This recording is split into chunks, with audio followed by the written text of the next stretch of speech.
Canada's doing okay. I think in a larger sense, I mean, as an industry, the movie industry is just very interesting. I mean, all the industries, anyone who tells you that this is where it's going doesn't know what they're talking about. Thanks for joining us, TPL Media. And by the way, we might be there locally in your hometown. Go to tplmedia.ca/local, and you'll find us in Brandon and Regina and Sault Ste. Marie and Montreal and Ottawa. We're coming to your town too. And that means that we might even be there in person. Stay with us and subscribe to our newsletter on our website at tplmedia.ca. Don't forget, you can even support the network. It wouldn't hurt one little bit, and we would certainly appreciate it. All right, let's get on with what's happening today. An opportunity I have once in a while to sit down with Joel Stewart to talk a little bit about film in Canada, among other things. Joel Stewart joins us. Thanks so much, buddy. Well, I am the least qualified person you could have rounded up from the streets of Toronto. I want to see if to be here. Let me test you on that, Joel, because let's see. Network television producer, correct? Oh, yes, for many years. Stage performing rock star still. Yes. Recent movie in theaters. Actually, the more you bring this up, the more you're right. Yeah, I hate to be your promo guy, but you're perfectly qualified for this. And I do appreciate you taking the time. Oh. Here we are in the throes of summer, and coast to coast in Canada, that means something from a production standpoint, generally speaking. It means we're usually pretty busy. Yep. What do you feel's going on out there now? How's your gauge on how busy the studios, the producers, the tech teams are doing out there? You know what? I think the tech teams are doing great. There is still we're known for having great crews in very interesting places. Not just Toronto and Vancouver, but Winnipeg has become a film hub. Okay. ... All those great Bob Odenkirk movies, the Nobody movies, they filmed there. Right. The new Little House on the Prairie that is coming out on Netflix, which is set in California, is filming in Winnipeg. But Winnipeg really rallied around, the government said, hey, we have to turn this into something. And then they created a tax credit environment that attracted American producers. So in addition to the exchange rate and all those incentives that were there, but what happened was back a bunch of years ago, when the opposite was happening in Alberta, a bunch of the Alberta people moved to Winnipeg and made that their home. And if I'm talking about grips and gaffers and technicians. And so now there's this hub. There is a scene there. I mean, they should maybe change it to Hub Manitoba, because it's now a hub for, in many ways, for all of the logistics that go on in many parts of Canada. Yes. It's a huge hub. There's a lot of space there for studios, I would imagine. Yeah. And then you've got dramatic seasons there. And you have the incredible buildings in Winnipeg proper. It often doubles for Chicago or New York and all that kind of stuff as well. So so as far as crews go, crews are working. I think crews are thriving here in Canada. There was an article in Variety today. What is today? June 16th. But again, it was about the people escaping the scene in LA. Too expensive to shoot in LA. There's the entertainment capital of the world, Los Angeles. Where else are they going, do you think? Because I've heard this. I've heard Texas is a big one now. Yes. Yeah. Georgia is massive. Right. Everything's happening in Georgia. Massachusetts. Say it 5 times fast, Joel. I can't say it even once. Every time I say it, I offend somebody. I was reading this thing and somebody said, well, the tax credits are better here than they are in California. And, So, what is that? Let's talk about that for a minute, because I think now I've participated in tax credits a couple of times in my life with various television shows. But let's explain to people how that operates, because I think that there's a misconception that a huge amount of money from our government is put into film, when really what it is in many cases, and this kind of production, many cases, it's just a tax relief. It's just a tax arrangement that makes the budget go further. I don't know if that's true. I think there is cash involved. No, you get the cash. Yeah, you get cash. But I don't think that comes from the federal government. So essentially what happens is it offsets the cost of production based on where you... Yes. Okay. So in Manitoba, for instance, I don't know why I'm bringing up Manitoba all the time. No, but what are you, the king of Manitoba? Exactly. I didn't know this. But as an example, just because it's recent in my head, I believe it's 30% of all of the labor costs you would have would be subsidized by the tax credit. And Northern Ontario has a similar. They have, yes, people may not know. You get a tax credit in Ontario just for doing something in Ontario. Okay. If you go to Northern Ontario, which is why a lot of things are filmed in Sudbury, Okay. Sudbury, wow. Film capital of Canada, The who film knew? capital of Canada. There's a Northern Ontario tax threshold. So if you were able to move your production out there, you get a bump to the existing Ontario tax credit. And, you think about it, this is significant. These are significant dollars because, well, let's go there and we'll get a tax credit. Well, to go there, you have to kind of go there. A bunch of people have to be in hotels. You need to have the crews, or you need a localized crew, which I think is hopefully the net result of this, that in for example, Winnipeg, you get a film community and a resource community there that can continue to make films, that continues to be a destination. No matter who's coming in. I mean, the creative keys will come in. Like, when they made Fargo, in those 5 seasons of Fargo in Calgary, a lot of the crew were the same crew, but a lot of the keys, the writers, they were all from Hollywood and stuff, and they would come up and do that sort of thing. So there is a cost to it, but Canada's doing okay. I think in a larger sense, I mean, as an industry, the movie industry is just very interesting. I mean, all the industries, anyone who tells you that this is where it's going doesn't know what they're talking about because they don't know and nobody knows. No, it's changed so dramatically, really. Yeah. But here's the thing that's stressing me out now. As an older guy who made a movie, wants to make another movie. Well, there's this great thing happening now. People are flocking to the theaters right now. The young people are flocking to theaters to see Backrooms and Obsession, both of which, Backrooms was based on a fella's web series. ... Yeah. He's in his early 20s. He got a budget and he's making bank now. Yeah. And then this movie Obsession, same story. So it being a copycat industry, that every head of every whatever company is like, let's find another 20-year-old. I can see that. What I think is interesting about that is, while that's truth, cinema is, it's changing. I think I've got tickets upcoming to a symphony, for goodness sake. You can see live events and things like that. And there's a huge ethnic element now to the foreign film showing going, depending on where you are in the country. Yeah. A number of theaters are showing Punjabi or other ethnic related to that community. And there's less theaters for just straightaway film. When you add a Backrooms, for example, which, by the way, freaks me out, the whole idea of it freaks me out. And so good for that kid.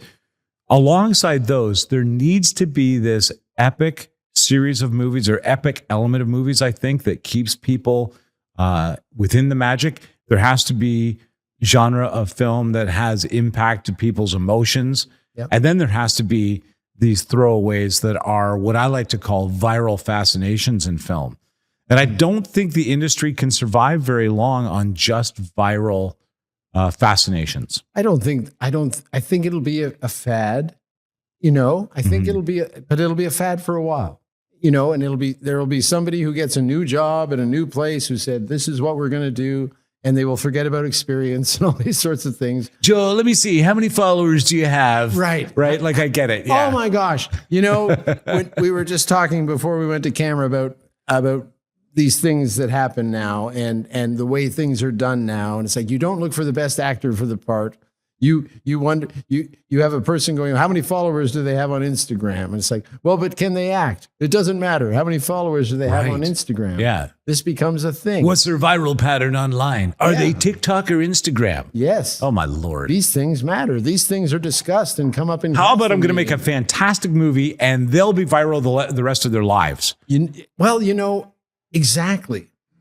When Paul Thomas Anderson won the Golden Globe for One Battle After Another, he said something very specific in his speech, and he pointed to one studio person in the audience and said, that person is responsible for this movie, Weapons, and Sinners. Now, Sinners and One Battle After Another, I think, you could just redo the top 10 greatest movies of all time. They really did nail it. And you could make an argument that those movies should be on it. Those movies made me want to go to theaters again. Yes.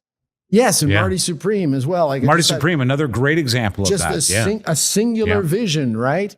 And it was like, okay, some people didn't like Marty Supreme. It was too intense. Some people didn't like Kevin O'Leary, but I get it. That's right. That's very funny. That's very. I probably can't touch that. Okay. I thought he was really good at that movie. I did too, but I think he was playing the real him. Did you? There was a story. I saw Kevin O'Leary get interviewed, and they were on him for a close up at one point. They did it like 20 times, and he said, "I think you got it." And Safdie, the director, said, Wow. "Oh no, you don't say I got it. That's hilarious. You may be in charge where you are, but on my set, I will decide if we got it or Yeah, not." he's a certain arrogance. I think it would be tough to direct, but he pulled it off. Well, he was playing himself. Yeah. You know, a heightened version of himself. And congratulations to him because he was excellent. But you're right. Those movies, they were high water marks that really still have an impact on me looking for the next thing in the theater. Yeah. I'm not sure Backrooms is going to do that. Well, we're a little old for the target audience for that. But the good news is that, okay, kids are going to the theater. And if it's becoming an event there, and because I think being an exhibitor of films, you were talking about some of the towns that have very specific programming for certain populations. That's how you're going to get butts in your seats. Yeah. And that's how you're going to get loyalty with your neighborhood cinema and all that kind of stuff. So that kind of innovation is fantastic. Or you go to a movie and there's a band playing afterwards. Like, why not? We're all in this space. Like, get people in there and celebrate stuff a little bit. Totally. I do think that's a great perspective on, okay. And also for investors, kids are coming to the theaters. What can we do? We need the investment. Yeah. Yeah. And I think there are fewer movies being made in general, right? So you look at and why? I was going to say, like, it just seems it's so expensive for a guaranteed return. You kind of have to have a superhero, a Justice League, a cartoon, a comic book character, something with a built-in thing. They know those things will make money, and they're really expensive to make. And then if you want a star now, it used to be you'd give the star a lot of money, and then the star would get a lot more money when the DVD came out. Well, we don't have DVDs anymore. And they don't necessarily have a trigger deal for streaming. So now they need all their money up front. So your budget is just that much higher. Joel, can you explain this to me? On that note, what's the business of streaming all about? I mean, how do you get a streaming movie deal? Is it something that's already cut, then they go into production? Because it feels to me that the streamers are taking from the theaters some pretty good projects that would really be suited for theaters. I think what the streamers are doing, like, okay, I'm shifting gears a little bit, and please stick with me. Sorry, because I ask a million questions. No, but the way I'm answering it is very circuitous. But I was thinking the other day about Bill Simmons now is airing his podcast live on Netflix. And you go, well, why? Why is that of value to Netflix? People don't, okay, we won't watch it on YouTube. We'll watch it on Netflix. Okay, I get that.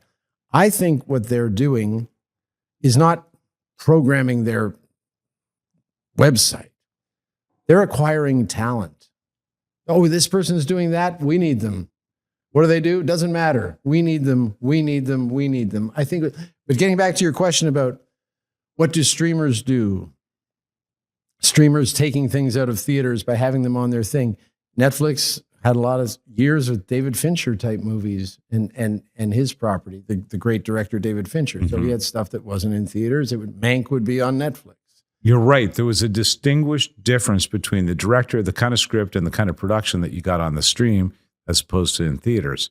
Seems to have flipped positions to some degree. They will commission a property, a movie, if there is a big star attached who has a bazillion followers and all these sorts of things.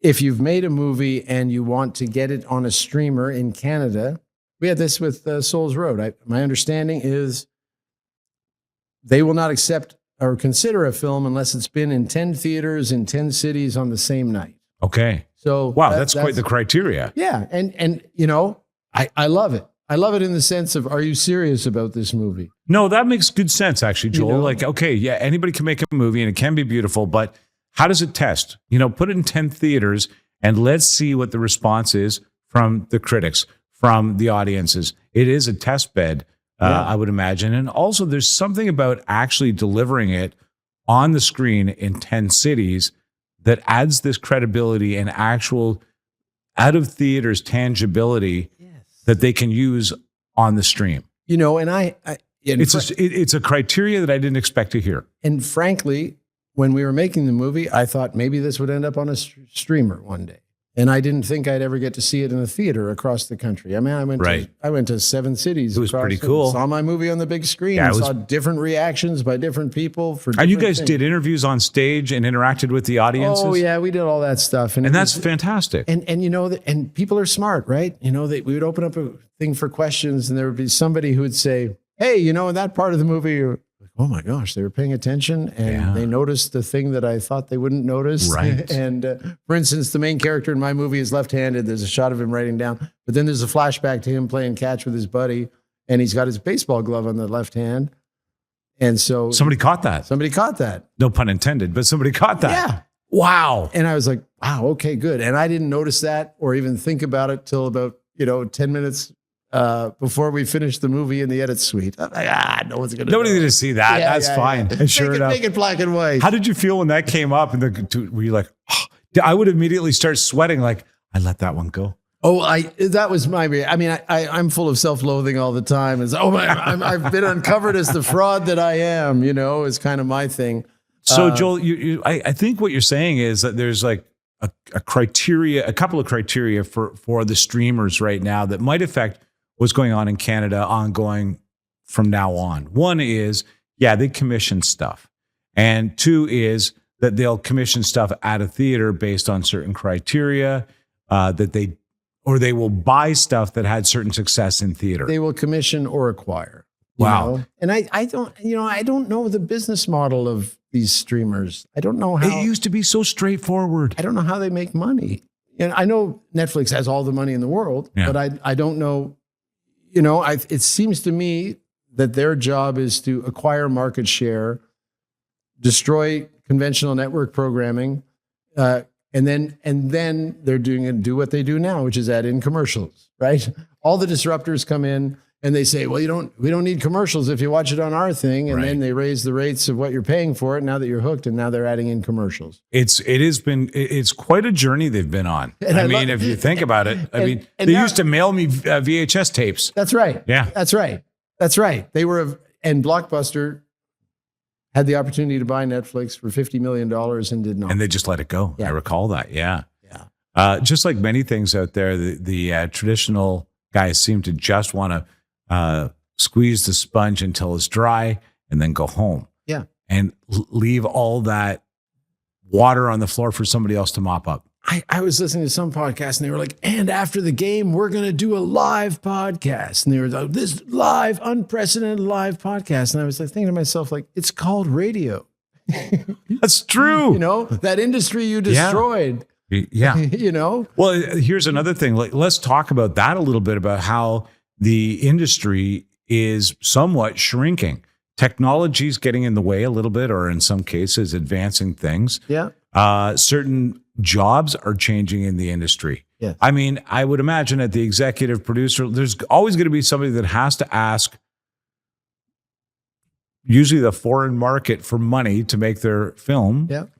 And anybody who has invested in film or television in this country, hats off to you, because that's the kind of content that is actually pure and wonderful and supporting Canadian artists. But somebody's always going to have to do that. Somebody's always going to have to write it. So, although ChatGPT, anyway, somebody's always going to have to write it. It's not the same. Why is it not the same? It's the difference between wood paneling and a log cabin. I think it can look like it. It can kind of move like it. There's still something about handmade. Within all this technology, this thing that we look for, this heart, this beating heart, you can really only get from an actor, and you can really only get from a writer. Things can be written. You can pump in your story and say, make it a script. Prove me wrong. Good luck proving me wrong. I hope you do. But there is just something that will never replace the sound of a human voice or anything like that. I think, you can do these things. If you're writing a corporate event, and you need to write a host script for the Mechanic Awards, at the ChatGPT, awesome. I need mechanic jokes. Right, Great. right, How about this yeah. one? All that stuff. I mean, I find those current tools on the internet to be kind of helpful, actually. An enhanced version of Google for researching and for fact checking and all that kind of stuff, double fact check. But I think those things are great and they can be tools. I was very afraid of those things. It's interesting that you say that because you are, and often in concert with other people, an incredible writer. I will say that. I mean, I've read man. scripts that nobody's read that you've written That's that true. are quite remarkable. Thank you. And the script that you brought to life for Soul's Road, quite incredible. Johnny's script, I just kind of led it in a certain direction, and happily so. So on that note, I mean, I kind of feel like I baited you a little bit there. But the one thing that I will say is that I don't think anybody is willing to put their money behind their acting career or their directing career even behind an AI generated project. The other thing is, I think that we're tired. I think we're tired of how fast the generation, how we have to auto correct in our mind for all the imagery that doesn't work, all the hallucination that falls into place. I think we have to start to give credit to humans that this era was a little bubble. I think we're starting to see it unfurl a little bit with the big tech companies going, these the AI has kind of ruined this and this, so we're bringing people back. Right. We're starting to see that. Just the cost of making a movie and generating AI to do it, the electricity and data power. Yes. There is a cost to that, not only just environmentally and all those kind of things. Coke made their big Christmas commercial last year via AI, right? Mm. I didn't even know that. And everyone's like, oh, Coke did AI. Oh, we're all screwed, 1,200 people worked on the Coke AI commercial. That's way more than anybody would work on a normal commercial. 1,200 people had their mitts in this thing. Wow. Doing all the things you got to do to then finally give it to AI. And then you do the AI thing and you're like, that's not what I had in mind. So you redo the AI thing and then you get fired and then somebody else comes. 1,200 different people. I don't know what jobs they did, but this was. And then, of course, the data. Yeah. Yes. That data thing really blows my mind. When I started to understand what it takes, somebody pointed out, how many glasses of water do you think it takes to ask ChatGPT to check a calendar for something? Right. And I pushed across a glass of water. No. 2. No. A jug. No. 2 jugs. Crazy. Right. And so, and just the actual generating of that power. Like, do we know what we're doing? No, apparently not. Now, I'm old enough to, sorry, I cut you off. No. Your show. But No. I'm old enough to have lived through a bunch of technological advancements, right? In the 90s, place I was working at, they're like, okay, linear story. The president of our company was in the newspaper and he said, linear storytelling is dead. Oh, really? Yeah, Okay. and we were trying to sell CD-ROMs where you could jump to this part where the viewer could navigate their own my viewing experience, right? And then we discovered people don't want to interact with their TV at all. We want a story. Yeah. We as humans, I think at the end of the day, we want to enjoy a story. We want to be moved by a story. We don't want to tell the story all the time. I like telling the story. But if you're one of the poor victims, people want to just be told a story. It's from when we were kids. We were told a story when we went to bed. We weren't going, Dad, can the wolf be nicer? Yeah, I'll take choice B. Yeah. Yeah, right. No, I think that you're right. That element of storytelling and really Canadians can be very proud of this. We've got a great history of well-written, well-directed, and really well-acted movies here in Canada. And I'm glad to hear that it's busy here in Canada at the moment for film. And let's get excited about something that Nirvana, the band, the movie. Yeah. That piece of work. Again, they're using footage that they had on YouTube, the actors from 20 years ago. But it's a fine piece of work that people went to and people loved, and it was appropriately awarded at the Screen Awards. And that director, Matt Johnson, I think it should be an inspiration to people a lot younger than me. But then again, you look at his work. That movie is very much its own thing. He also made the Blackberry movie, which I enjoyed a great deal, which has a lot of the same style. I was going to say, that's a style. Yeah. Now, he found a style, a cutting style, even an audio style. Yes. That's really unique. Yes, and the camera motion and all that stuff, and it's like you feel like you're eavesdropping on something, which makes you as the listener, as the viewer, more engaged. We are nosy, and so more of that. But my point in all that is, like, someone along the line said, "You go be you." Here's a real problem we have in life, and it really pertains to the creation of art. Mike, you make the best lattes in the world, and I'm opening a coffee shop. Come and make your lattes at my coffee shop. What can I do to get you to come and make your lattes at my coffee? Then you get the job, and they're like, we want you to make them like this. But you wanted me to make my lot. Right. Yes. Exactly. Well, I had that experience in television for many years. Oh, yeah. We like the show. You're the guy for the job. Yeah. Now be somebody else. Exactly. Yeah. This show concept is fantastic. We're in for 26 episodes. One quick change. Yeah. Everybody needs to be penguins. I am budget for but our tendency in the business is to stay employed. And so penguins often it is. I was thinking the same thing. Like I too was thinking they should be penguins. Well, that's our first instinct. Yeah, right? exactly. Oh, yeah, of course. You know what? Genius. Penguins it is. Yeah. I was in a meeting. I'll tell you a little story. I was in a meeting about a TV series. One of the gentlemen that developed the show is sitting in the room with us now. And in a meeting, one of the supporting production company people, creative person, asked, well, what nationality are the animals in this series? And I said, they're animals? They couldn't get their head around it because we don't want to offend anybody. Any of the animals? Right. So once you've got an idea and somebody buys it, it isn't even, it's still good for the killing at that point. Yeah. Yeah. No, and you pays your dollar, you gets the holler, all those things. But what happens is the product just becomes so diluted. The original vision becomes so diluted that you end up with something mediocre. I mean, I did a show called Mississippi Snake Grabbers. This was back when Duck Dynasty was How did massive. I miss that? Oh, well, you were not the only one, my friend. But Duck Dynasty was the massive show on A&E. Oh, yeah. And so everyone in the world was like, well, we need our own Duck Dynasty. We need our own Duck Dynasty. And I was in Mississippi one night.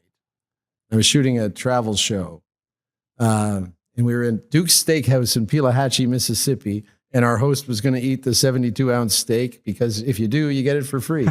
and because there was a camera crew coming from CMT, the restaurant was packed. The mayor was there, Knox Ross. All these families were there. It was very congested. And these good old boys showing up and they're handing me DVDs and grab you one outfitters. And I'm like, oh, hey, really nice to. And I couldn't make out a word these guys were saying. Well, it's and I'm like, oh. Fantastic. So, yeah, well, really nice to meet you. Blah, blah, blah, blah. Well, I'll check this out. And so we're wrapping out. And I said to the lady, Judy, who owned the place, sorry, I didn't get a chance to talk to those guys. What's the deal with them? He said, well, they're like rock stars around here. And I said, and what do they do again? Well, instead of fishing, they go out and they grab snakes with their hands. And I'm like, and they eat this. No, they put them back at the end. I'm like, oh, okay. And, all right. And then I'm like, okay, well, I'm about to. And she says, well, they only do it to relieve stress from their day job because they all work for the Mississippi Bureau of Narcotics.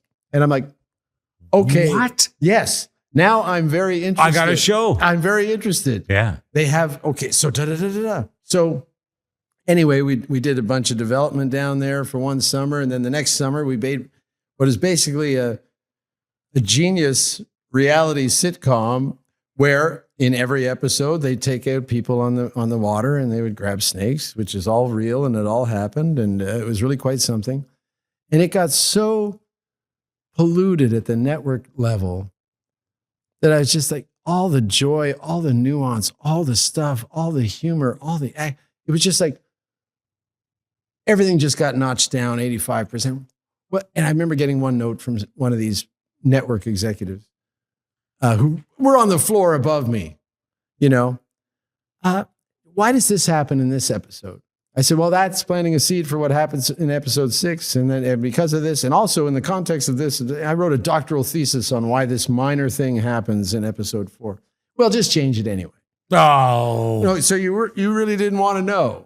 You just wanted to change it, and you don't care what happens down the road in this arc. And then I think that was my first nervous breakdown, was that show. It's interesting to note that... I'm just going to close the loop on this one. It ultimately didn't get a second season. I was going to say, it's interesting to note that did it go? It went into production? Yeah, no, it aired. Okay. And it did well by our standards, but it didn't get a second season. But so I kind of view it as a failure. That's not true. But I wish it was my failure. And I don't feel I put my failure on the screen. I felt it was a homogenized version of something that was totally awesome. And we had characters and it was, anyway, kind of heartbreaking. Well, you know what, Joel, to that end, I think that is a note that you can hear from many creative people along the way, that dilution of creativity at the network level leaves producers and directors dissatisfied with their own work. And not just precious egos or massive egos like myself. It was like, there were a crew of 20 of us doing this thing and living in that's right, crappy hotels in Mississippi for lovely places, lovely hotels in Mississippi. We credited them on the TV series, and we ate so well. A lot of steak. I said to one of the guys, we had a new crew member down. He said, what's it like? I said, when you get there, just so you know, you'll have to drink something they made themselves and you'll have to eat something that you don't know what it is. And we had a little laugh, and then he was literally there on the first day, and he's like, both of those things have just happened. But anyway, of the large crew, they were also incredibly disappointed. It wasn't just me. It was like, it's not the show we shot. Why did they do that? That's not the show we shot. That's not the show we shot. And if it had turned into a big hit, I would have said those people are geniuses and stuff. Right. But the things, it didn't. So, well, if we're going to go this far, trust the person you have down in the trenches doing it. Saying, no, I think this is the best solution to this. I think this is the best way to tell this. I think that's a consistent industry standard.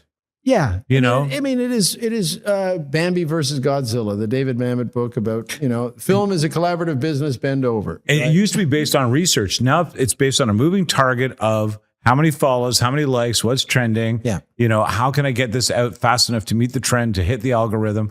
I think that those days of actual research are just intensifying, and the capacity at which they expect the producers, the production companies, and the creative people to change on a dime is going to be more in demand. Yes, I think you're spot on. We just don't know what's going to happen. And then this level of executives, and there's lots of them. There's way too many than there need to be on certain things, I think. Yeah. But they're going to preserve their jobs, and they're going to preserve their jobs by giving opinions. Mm-hmm. They're not going to say, go away for a while and let me know when it's done. I want to see it, But if you look at the prestige TV shows,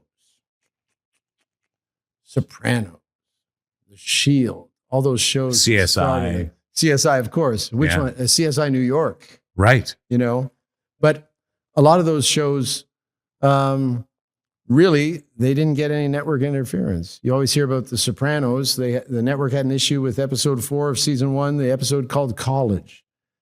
And then David Chase put his foot down, and they didn't like the title of the show either. But those are the two main notes they had. But they left the people who were in the world of the show to create the show. And they know their audience. Those people know their audience too, Or they know how to create one by creating a driving series, by getting the right actors, by getting the right directors. I think that's the other thing. In television, there's several directors. You You'll do an episode, I'll do an episode, you'll do another episode. And to keep that consistency among that creative group of people throughout a series is a real circus. It's a real skill set. Well, I'm of the belief that the director of photography on those series that have revolving directors are really The stars. pretty clutch. Yeah. They'll be the ones who at least will retain the signature visual identity of the piece. And quite often, they are the people that the lead actors are most familiar with because they work with them every day. So they're like, how was that? Can I get another one of those? Right. Oh, yeah, I have a problem with my camera. And then they'll get another one. Exactly. Without offending the director who might be like, oh, we just got the greatest shot. Yes. And there are some really great directors making television in Canada. Well, good directors and DOPs, they pick each other often, I've noticed. Like they'll recommend one another. They'll feel comfortable to work with one another. It is an emotional, it's emotional art. And so you need people who will ride with you, the people you trust, people you've made mistakes with before, and people you've emerged from those mistakes with before. And it's really quite something. Okay, give me some scuttlebutt. What's in production out there? What are you hearing about? Oh, gosh, what am I hearing about? Oh, my gosh. Little House on the Prairie is done now? I think Little House on the Prairie will be debuting soon.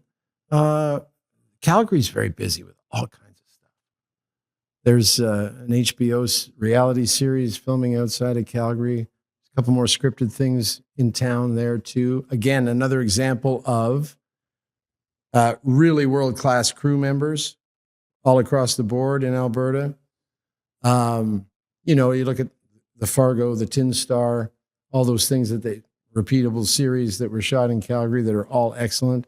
And so those people are busy all the time. You have the obligatory Western is shooting out there this time, and I think Netflix is also doing a coming of age romance set on the railway line.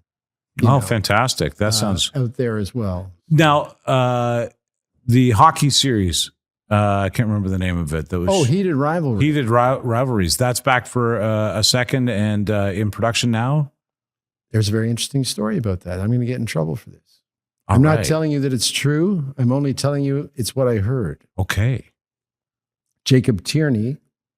We were getting back to network interference. Okay. Network interference. Jacob Tierney apparently took that to Netflix and started it with Netflix and kind of went, I think we're losing the plot. But he had still the ability to withdraw the show and shop it elsewhere, which is how it ended up at Crave here in Canada. And then, of course, HBO picked it up right away. And then it turned into this Vanity Fair thing. So that's incredible for everybody involved. There was one of the actors was involved in a recent. There might have been an issue. Social media post from his youth. So that'll be interesting to see what happens. Yeah. But the world is kind of waiting for that. But there's been an interesting thing that happened. Again, allegedly, I'm hearing it third hand. The talk at Bell, Crave, is like, well, we really didn't have too much to do with it. He came in and had it all sorted out, and he did the show, and maybe we should just let people do the shows we approve and kind of stay out of their way a little bit, is my understanding of what their philosophy is going to be. Because they've had a lot of shows in there that, of course, if your job as a television executive, you will micromanage because you'll think that's what you need to do. And I'm not fighting with you. I'm not saying you shouldn't have a job. But sometimes, like if you're a basketball player, sometimes the best thing to do is to get out of the way. And I don't think this is any different. But I have heard that Crave is like, okay, we're looking for ideas, ... And internally they're saying, let's get the right people. Again, because you make the best lattes. Let's let you make the latte when you get the gig, So I think wouldn't it be nice if we got to that point? Boy, wouldn't it have been nice if that crew was at Crave the last time I sat at the table? Am I right, Nick? Can I get an amen? I can pretty much. There is a high turnover. You can book a new pitch meeting for the same project. Oh, yeah, maybe we'll get back in there. That's true. Look, before we wrap, do you mind just sharing with the audience? Because I think I could do this, but I could do it for television, not so much for film. How do you get a film made? Just quickly, the beats in the process between I've got a script and release in theaters or on a streamer. Oh boy. Oh boy. Right? I mean, hey man, when I made the movie I was very lucky to have been asked to do that at my advanced age. So 45 years this yes, year. Yes. I drink 3 quarts of my own urine daily to ward off infection. Oh, duly noted. Yes. Save some of that for me. If you're wondering if this is on YouTube, they'll be like, what's his secret in the group chat? Yeah, now we'll know. I just told you what the secret is. Well, I mean, you need an idea. You need an idea. You know, I mean, and then I'll come around to a lesson. You need an idea. These days, you need a script. It used to be, give us a paragraph and we'll give you money to write the script. Now you'll write the script. And then if it gets to a certain point, you may get development money to rewrite the script. If it involves real life, real stories, you would need a lawyer to acquire the life rights. And then, so let's just say you work 4 or 5 years on a script and you get it going and you have a producing body, a production company or a studio or a streamer or a network. And then you get to that point and you're going to have the casting discussion, the cash flow discussion for, all that stuff that has to happen. Well, then you just do what you always do. The production part's easy. It's the getting to production part that's really hard. How do you get the money? You got to get the right person on the right day, and you got to have the right idea. Generally speaking, it's investor money in movies in Canada? No, I don't see a lot of private investment going on. I see a lot of broadcaster money and distributor money. But I don't see, the movie I made was via private investment, but that was kind of rare. These days, it used to be they got a big tax write-off if they would just give you a check. Not that I ever was the beneficiary of this. It was a little before my time, but someone would cut a check for $1 million and they could write off $1 million, and then the government kind of changed that loophole. Thanks, government. Yeah. But I would say this: if someone's listening there and they say, "Well, I have a script in my shelf that I've been," okay. Somebody said this to me recently. Tell a story that only you can tell. You know something? I have the benefit of having experienced that with you directly. Can I? Yeah. So one day, Joel and I sat down. First time we met. And I told him a story. Yeah. And last week, I believe you acquired the life rights to the people I told you the story about. And I think that was in 2018. So look at that process right there. Yeah. So yes, you had told me this great story about some people you grew up with. And you said, tell me if this would make an interesting movie. And I went, are you making this up? Because it was kind of interesting. Yeah, you did say that. And is this true what you're telling me? Yeah.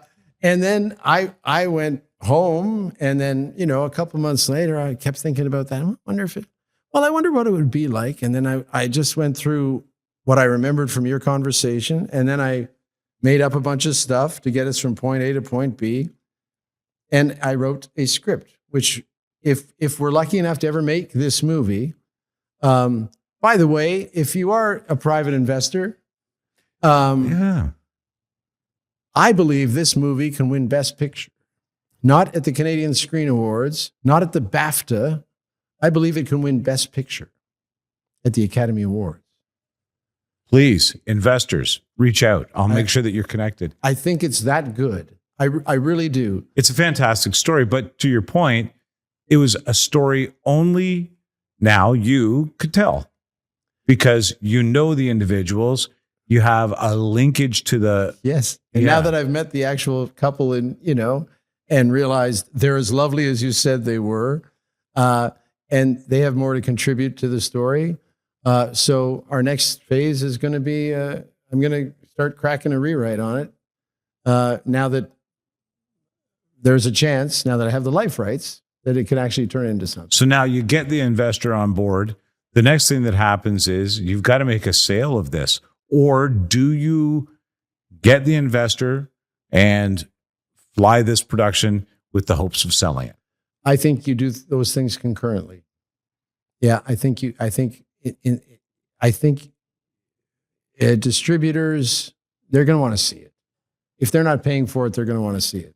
If they're paying for it, they're going to want to be there every day and make sure it's fine. So there's a real nice aspect of a little bit of freedom.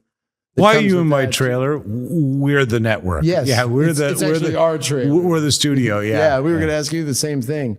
So, gosh, that's a 2016 now. So that's an 8-year process. Not every day of my life, but every so often we would circle back on it. And now we're producer involved. And so we're going to take a crack at it. Why not, right? And, the odds of this happening are extremely slim because it's really hard to, really hard to get a movie made. Listen to major stars in Hollywood talking about they couldn't get this made. It never happened. I was going to do this thing, but it never happened.